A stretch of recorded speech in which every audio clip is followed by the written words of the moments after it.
Hello friends, good morning. জয় জগন্নাথ। শুভ রথযাত্রা। আন্তরিক প্রীতি ও শুভেচ্ছা আমার তরফ থেকে তোমাদের সকলের জন্য।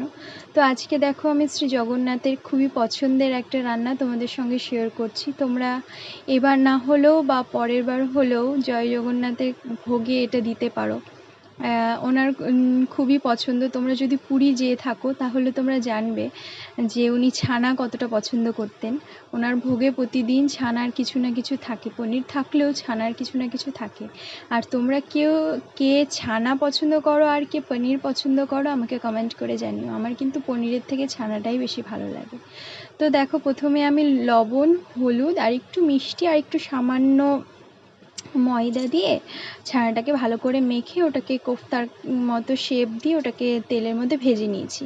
তারপর একটা মশলা করলাম, কাজু, চারমগজ, 2-3টে কিশমিশ আর টমেটো আর